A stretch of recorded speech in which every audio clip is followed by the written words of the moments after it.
Are we going to talk about it, or are we going to get up and do something about it and go?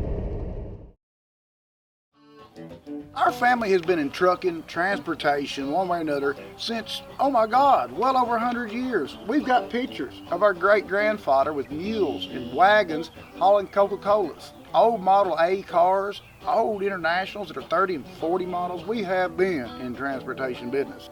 We have both decided to quit trucking, sell off all our equipment. We're fixing to move to the Caribbean to run a charter boat operation. This is the big boat that will become our new home and business.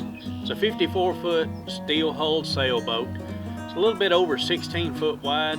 The one catch though, it may cause a little problem. It draws 7 feet of water just to float. So we'll kind of have to be careful where we go and pick where we go with that.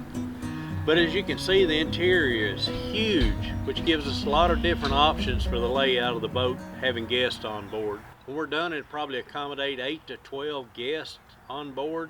8 comfortably, 12 a little cramped. So we've got a lot of options there that we can do. It'll have a dive compressor on it, fill dive tanks. People that want to come stay on the boat can actually learn to dive while they're on vacation. They can learn to sail while they're on vacation. Working charter. Working People charter. take them where they want to go, not where Carnival Cruise Line stops off and lets you spend a bunch of money at one of their places. Private island, we'll take you. You want to go see lighthouses? That's not a problem. We'll go look at them. Deserted islands, pristine beaches, all to your own.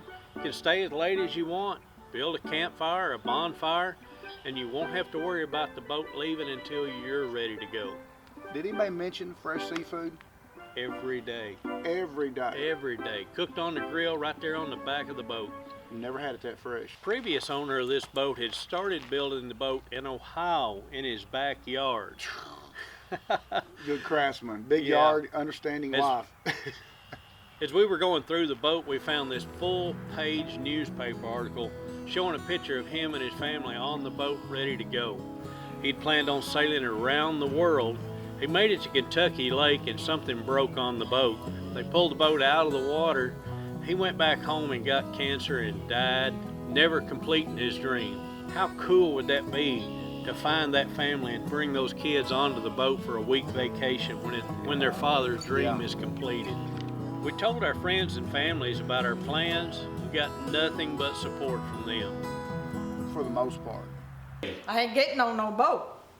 This is going to be one heck of an adventure as we work our way out of trucks and work our way into boating.